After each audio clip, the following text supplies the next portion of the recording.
To begin with, I'd like to talk a little bit about what an integral means. I want to answer in some detail the question, what is integral from a to b f of x with respect to x? Now, ordinarily, what most people will think is, when you ask that question, they will think of the antiderivative trick, or they'll think of area or something like that. That's not what I mean. I mean, if you go all the way back to chapter 4 in the first semester course, what did you mean by that symbol when you wrote it down? You were motivated by areas and stuff, but the definition turned out to be very complicated. So I want to talk about that some. Firstly, you're going to take the interval of x numbers, starting at A, ending at B, and you're going to make up some other x numbers in the middle. X0 will be A, Xn will be B, and then getting steadily bigger as you increase the index, you'll have X1 and X2 and so on. So you are dividing the original interval into subintervals, n of them to be exact. And I'm not being particularly specific about how wide these intervals are or anything like that. They don't have to be the same width in general.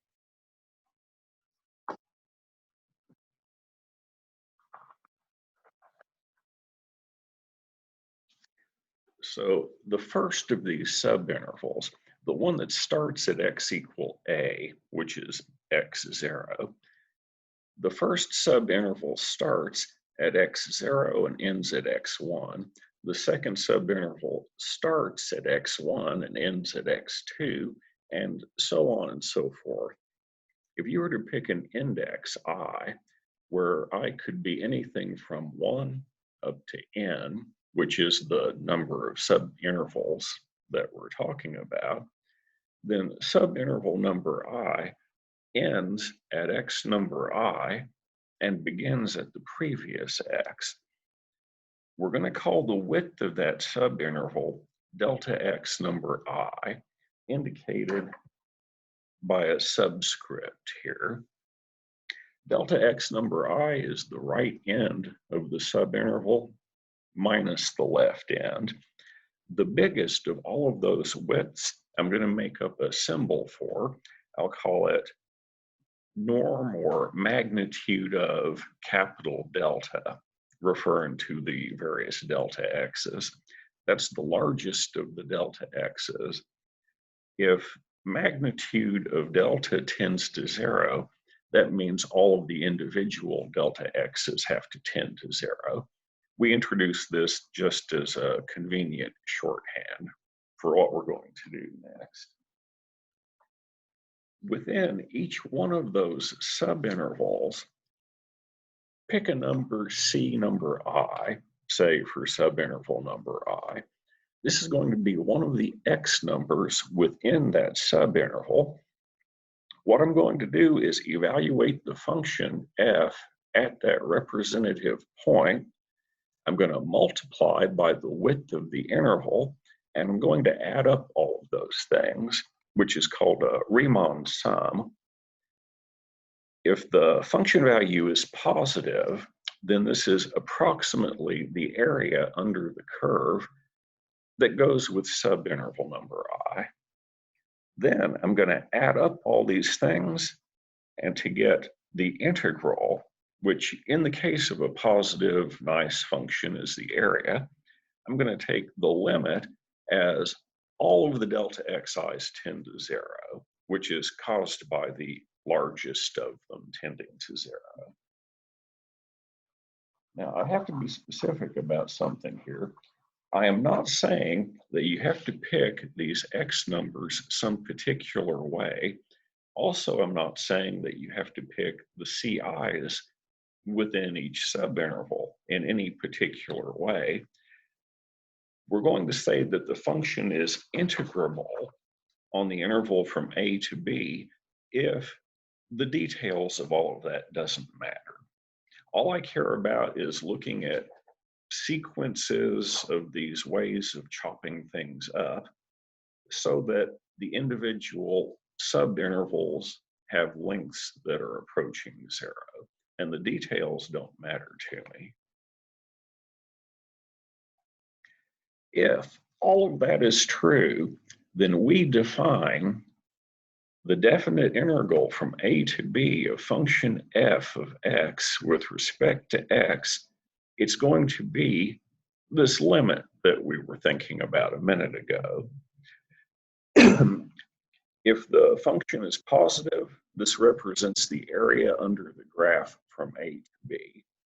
If the function is sometimes positive and sometimes negative, it represents the area above the x-axis minus the area below the x-axis. As an example, I want to remind you of something that we did back in Calc 1. It was so bad, you've probably forgotten about it. So let me remind you. I want to look at the definite integral from 1 to 2 of x with respect to x. And I want to calculate this by the definition. The delta x's, I'm going to be lazy and use delta x's that are the same size all the way across the subintervals. In this way, I don't have to worry about exact details, which allegedly are not supposed to matter anyway. So delta x is going to be the width of the interval from 1 to 2 divided by how many subintervals I'm going to chop the thing up into. So the width of the interval, it starts at 1, ends at 2. The width will be 2 minus 1, which is 1. And I'm going to divide that by the number of subdivisions. So the delta x's are all going to be 1 over n here. It helps if you draw a picture. I'm going to have an interval that starts at 1, which I'm calling a, or a sub 0. I'm going to end at 2, which I'm calling b, which is also a number, x number n, that is. x0 is a. x1 is bigger than x0 was. It's delta x bigger than it was. So x1 is going to be a plus delta x. x2 is bigger than x1 by an amount delta x. So x2 is x1, which is a plus delta x, plus another delta x, which is a plus 2 delta x. A3 is delta x more than x2 was. So I have to take a plus 2 delta x, that's the x2, and add delta x to it. So a3 is x3, that is a plus 3 delta x. So if you look at these four formulas, I think it should be obvious that x number I, in general, is going to be a plus I times delta x, which in our particular case, the a is 1, so you might as well go ahead and write that in, plus I times delta x is I times 1 over n, so I'm going to add in I over n. So we're building up the infrastructure that we're going to need in order to calculate this integral by the definition.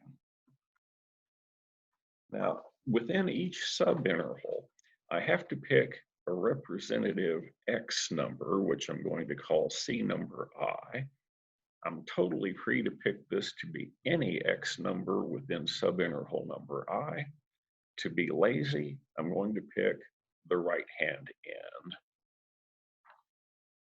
So I'm going to select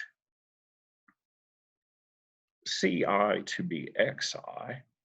The function that we're integrating is f of x equals x.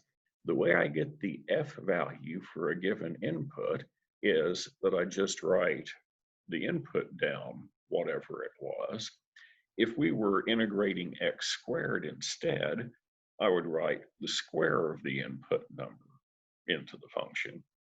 So f of ci is just going to be ci, which is the right-hand end of subinterval number I, which we just said a minute ago was 1 plus I over n. I have to take the sum of my function values times the delta x's, which in this case, the function values are 1 plus I over n. The delta xi's are all equal to 1 over n in this specific setup. So I'm going to have to multiply the f of ci's, which is just ci in this case, by delta x, which is 1 over n, and add them all up. So multiply things together and split it up into two sums. The first sum is easy. It's just 1 over n plus 1 over n plus 1 over n, and so on, until you have n of those terms. That'll be n times 1 over n, which is 1. So this first sum here is just 1. So I'll go on and write that in here. In the second sum, you're doing the sum I equal 1 to n, I over n squared. I varies. I can be anything from 1 up to n, whatever that specific n is, but the n isn't changing, at least not yet. So in this second sum, I can factor out 1 over n squared and then just deal with the sum of what's left. If you go back and look in chapter 4 of the calculus book, we have a formula for that last sum.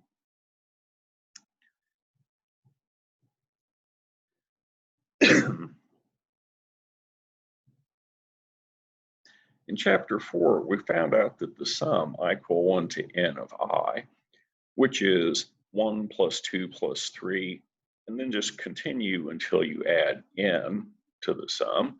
It turned out that that was n times n plus 1 over 2. If you've forgotten that fact, you can look it up, but it turned out to be a useful fact back in chapter 4, so you may remember that. Putting this together with what we had before, the Riemann sum that we're looking at is the easy part of the sum, which added up to be 1, plus 1 over n squared times the sum I equal 1 to n of I, which is n squared plus n over 2. Because all of our subintervals are the same size, to make delta x go to 0, all you have to do is let n tend to infinity.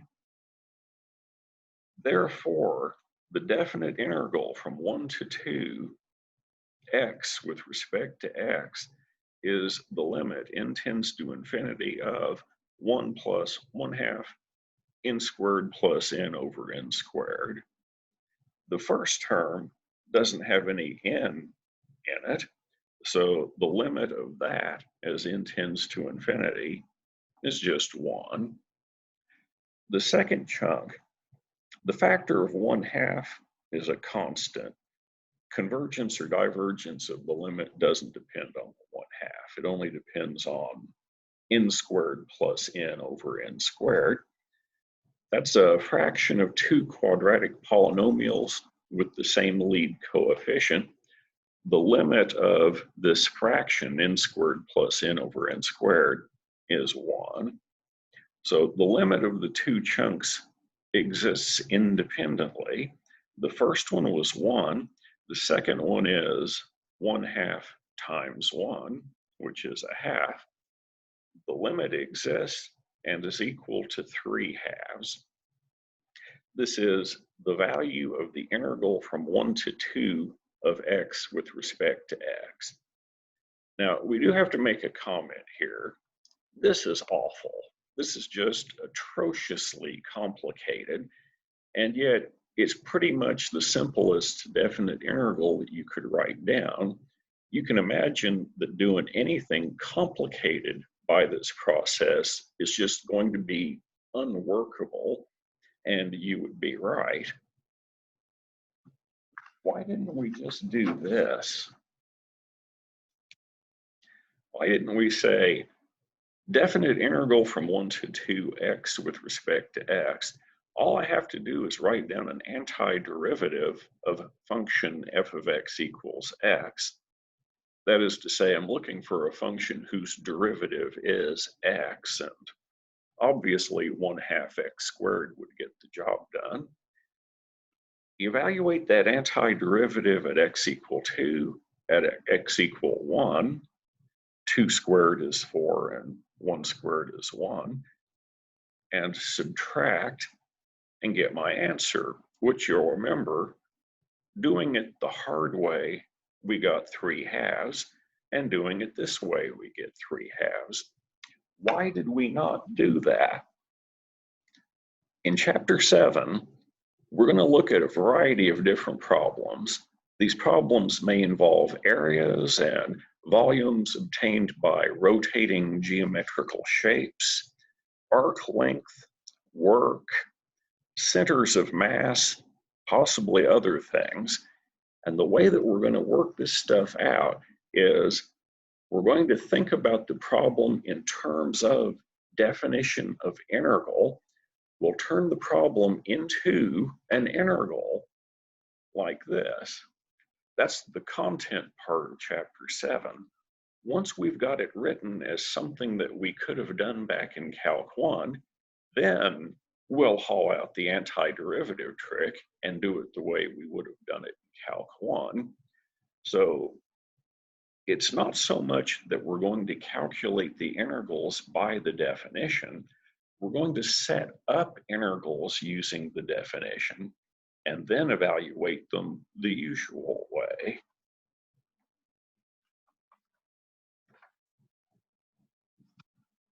So this is the plan. Before I stop talking, I want to do a problem that previously might have been very difficult, but if we start thinking the way we're thinking now, it's not going to be very difficult at all. I'd like to calculate the limit as n tends to infinity of the sum 2 plus 4 over n I squared multiplied by 3 over n. This is awful. It's just horrific. But if you think about what we've been talking about, the thing that jumps out at me at this is I have a constant 2 plus another constant times I. That makes me think of a plus I delta x. I've got the square of something that makes me almost think of ci quantity squared. I'm multiplying by 3 over n, which kind of sort of makes me think of a delta x. I'm going to add up all of these things, and then I'm going to take the limit. So I'm thinking of x number I telling me c number I, which will be 2 plus 4 over n I. If I is 0, in our scenario, that'll give me the smallest possible x value that I'm interested in. When I is 0, we get 2. In the scenario for these Riemann sums, the biggest index would be n. If I were n, the x number is going to be 2 plus 4 over n times n, which is 6. So I'm already starting to think about something here. I'm going to integrate something from 2 to 6. The something is the square of these numbers. And if I'm thinking of those numbers as being xi, or ci if you prefer, I'm already seeing I'm going to integrate from 2 to 6 x squared. There is a little bit of problem here. Looking at this, the delta x obviously ought to be 4 over n, and I don't have 4 over n being multiplied here. I have 3 over n, but that's just a little bit of algebra. 3 over n is the same thing as 3/4 times 4 over n. And if I'm thinking of 4 over n as being delta x, then the 3 over n is 3/4 times delta x. So there was a little bit of talking and manipulating here, but we have all the little pieces that we need now. If you put all the pieces together,